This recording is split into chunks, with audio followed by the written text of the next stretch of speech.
He had one ear that stood tall and proud, and another that flopped gently to the side. That was the first thing anyone would notice. But what really stayed was his smile. Soft, friendly, and full of warmth, like he already knew someone was there to see him. He didn't run or bark. He just watched, calm and still, and when he realized he was being photographed, he tried to sit down, awkwardly posing with all the effort his tired body could manage. Even after leaving, his face stayed in mind. That mix of gentleness and hope was impossible to forget. A few days passed, but the feeling didn't fade. So the trip was made again, this time with friends, hoping he could be found. And there he was, lying quietly by the side of the road, still, almost lifeless. He barely lifted his eyes. But when the word sausage was mentioned, something sparked. His ears perked, tail flicked, and just like that, the light returned. He stood up, followed without fear, like he already knew this was the moment his life was about to change. Locals said he'd been abandoned. His owner had moved to the city, leaving him behind. Since then, life had been rough. Other dogs bullied him. There were scars, bite marks, signs of fights for space or food. But someone had shown kindness, a man who fed him, making sure hunger didn't take everything from him.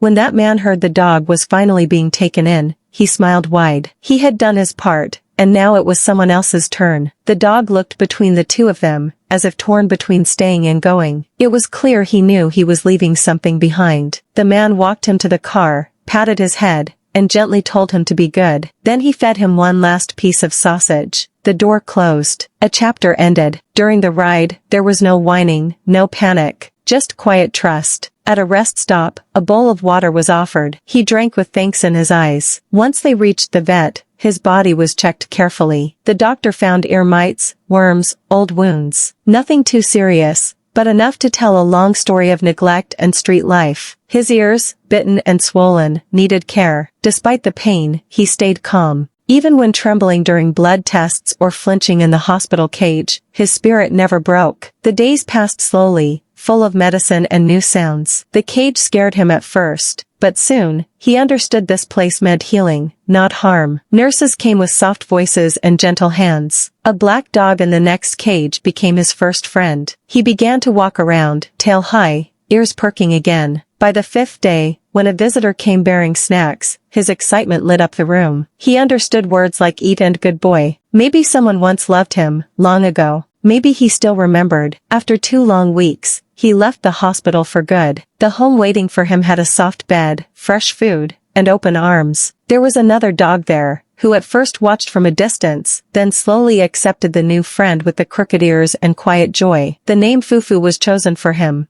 It suited the way he walked, the way he smiled, the way he gently leaned into every kind touch. His weight returned. His eyes sparkled. His ears healed, though one still flopped just the same. Every day brought something new, a walk, a nap, a bowl of treats. And through it all, the smile remained. Not just a facial expression, but something deeper. A sign of peace, of safety, of love finally received. Fufu's story could have ended quietly, unnoticed. But kindness found him. Love brought him home. And now, every time he smiles, it feels like a little promise, to never stop loving, to never stop hoping. Because sometimes, a smile is all it takes to begin again.